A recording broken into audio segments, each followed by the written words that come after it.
Welcome back to Brashenomics. Tyler Freed is back with us. In the past 3 years, Tyler's helped more than 90 buyers and sellers. He's a premier agent with Zillow, and online you can find more than 45 excellent reviews on the services he's provided. He's a regular on our show, and you've brought a lot of information out to the forefront. Welcome back, Tyler. How are you? I'm doing good. How's it going? I'm really good. I'm pretty good. Now that I've been back here in the studio for a couple days, coming off the good old Calgary excursion. You sound a lot better today. Man. Just pointing that out. It sounds like a good Lucky time. Tyler. Yeah, you are lucky. I can't blame her for saying that. Tyler, we actually brought this up last hour, and we love getting the different opinions on it, but right now there's this sense of urgency, but there's also this element that people need to be patient. Right. Tell us about what you're seeing out there as far as, the sense of urgency and why there is such that sense of urgency in the market. Well, it's kind of a catch-22 because what you're seeing is there's just not a lot of inventory out there. So when you find the right home, you kind of got to act on it right away. And we were talking earlier about just sleeping on it and, waiting till the next day to put an offer in or whatnot. And you just can't. There's not enough time to do that now. And so there's that sense of urgency that really comes from if you find the right house. But isn't that one of the most important things is to make sure it's the right house? Correct. It's got to be something. The other day just kind of looking over, the reasons why people are purchasing, and they're looking for a home that they can raise their family in, and they feel safe in, and it's a good neighborhood. You got good neighbors, good walkability scores. And so after doing all that research, those are kind of things that people are looking for. So don't settle for a house, just because it's the the one out there that's kind of matched half your score. Wait till that right home comes up. And so when it does, it's kind of like, you got to move. Yeah, you got to move fast. Some of the appointments we're going on, we'll have two houses that we're looking at just because those are the only new two ones to pop up. So we have purchase and sale agreements ready and written, ready to go. So it's that quick. And does that make it good for sellers right now too? Is it good to have that anticipation and drive for a new home? Oh, definitely. There's a lack of competition with the lack of inventory. So that's why we're seeing these multiple offers in Seattle and Bellevue and surrounding areas. So there's a window right now for sellers to put their home on the market that they can really take advantage of getting a strong offer in. It would seem that window would also include if prices continue to go up, then more people put their houses on the market, which would essentially flatten it out. Right. And we're not really seeing that yet. There's not a lot of new inventory coming on the market. It's kind of holding steady. So it'll be interesting to see what the sellers decide to do and if they're going to put their home on the market coming up. What do you think it takes for a seller right now to decide to put their house on the market? Gosh, that's a good question. I think they have to realize that they're going to be able to take advantage of the market when they purchase. They've got to have good equity. And there's people that, bought their homes in the late 90s and early 2000 and didn't pull out a chunk of money on a home line of credit. And 6 of them. Yeah.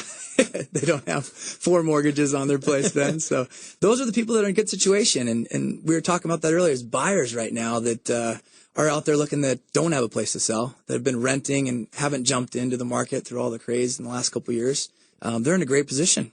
We also talk about sellers and competition. We've talked a lot about shadow inventory. Yeah. And you kind of get mixed opinions, but nobody really seems to know the answer for sure. What is your take on shadow inventory? Do you think it's going to hit the market if there is any? Well, you're right. No one knows for sure, but my best guess is you kind of got to follow what's happening at the auctions right now. You got to see, is there a lot of inventory that's getting auctioned off on these Fridays at the court steps? And it's about 60 to 70 homes, which is really low for them. We have a lady out of our office that works for Vestas, which is a group that does all these foreclosures. And she's expecting to see some more around September. So that's my guess. Once that picks up, those don't sell at auction. They're going to come back as REO properties, and then they'll hit the market. We'll get a little more inventory all across the board there. But isn't there already a lot of real estate owned by banks? There is, and they're holding off on it. And I think the main reason they're doing that is they're letting the market catch up a little bit. Homes have gone up 10% in the last 12 months. So they don't really want to flood the market with all this distressed property and all this inventory. And also another thing that I was reading the other day, short sales are netting on average $27,000 more than when homes try and go REO and put them back on the market. If they can settle in the pre-foreclosure, which I'm sure we'll talk about later, they're making another $27,000. So really, it seems as if that it's better for a person to go short sell than even go through the whole foreclosure and I mean, you're relisting it again. Right. I think it's better for the banks, if they can settle pre-foreclosure rather than spending the money to go through the foreclosure process. I still think for buyers, if they can find the right REO home, that's the best way to go. You don't have to play the waiting game on the short sale and all the approval from the lien holder. Yeah, I mean, that's another thing that even some buyers, they could go find the right house, but they don't want to play the waiting game of maybe it's 2 months, 5 months, 9 months. Oh, it's all across the board. We're seeing some. Just had one today get approval from BECU. It's the second approval, but it only took 30 days this time, which was good.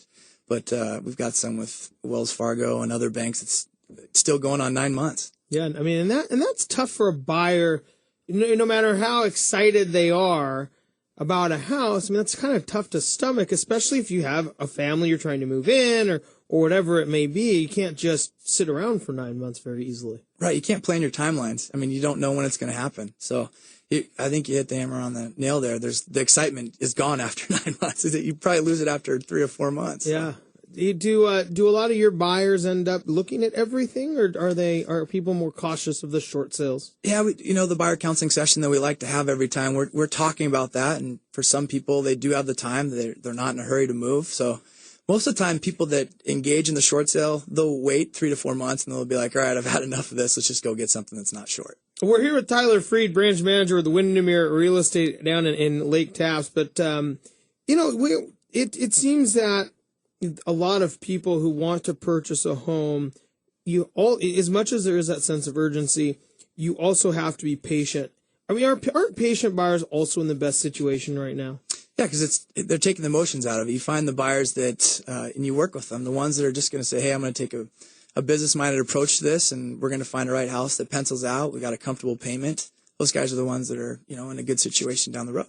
Yeah, and I mean, and not only that, but the emotion, the difficulty of going through the process, maybe losing out on houses with a client or with a buyer who isn't maybe quite as, we must have this house, or on a time frame must be easier on them and you. Definitely. That's a good point there, is missing out on houses right now, like we were talking about earlier, with all the multiple offer situations going on right now. It's tough, and you got to prepare them for that. You got to let them know, hey, we're going to miss out on some houses, and sometimes that happens when they decide to sleep on it, and another offer comes in and they miss out on it. So it's a big part of it. Is that also? How do you counsel people kind of through that process? It's almost like it has to happen to them. You can let them know and you can prepare them, but you don't want to push.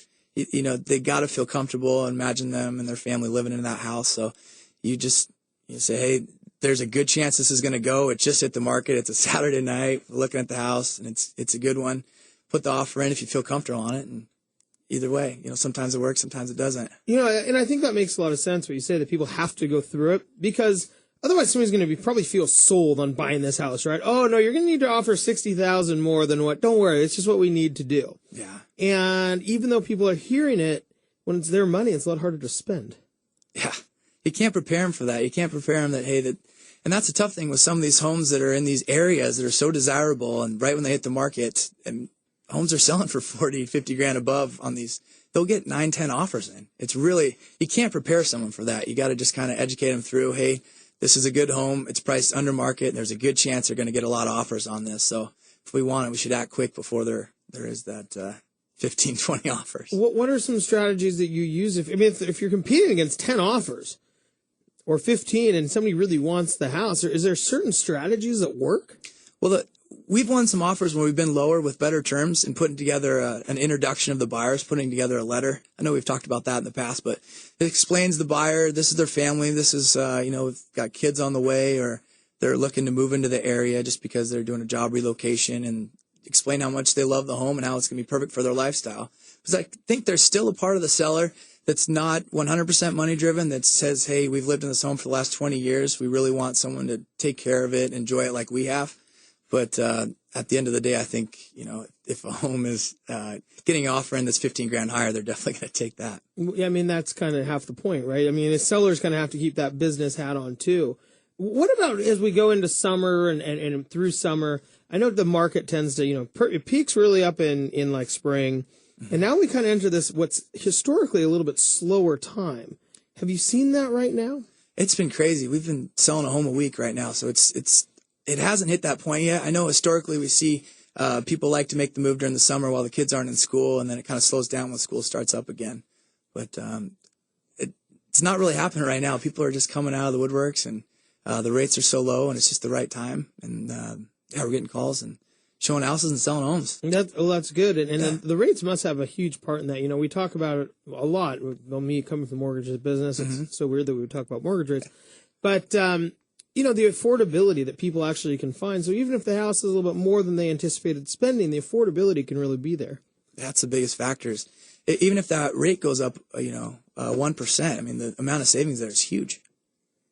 Yeah, well, especially from 3.5 to 4.5. I mean, that's a 33% increase in rates. Yeah, it's pretty incredible. Yeah, and just let them know that. Just explaining how incredible that is, man. I think that's the key. Yeah. Well, Tyler, we have to run a break again. That's Tyler Freed with the Windermere in Lake Tapps, and you work with a lot of buyers and sellers, and the reviews certainly prove that you've been an excellent advocate for them. So, thanks so much for joining us. Hey, we do have to go to break. When we come back, Lisa Hampton's going to join us from Home Helper Consultants. We're going to talk more about what buyers are going through right now. We'll be right back.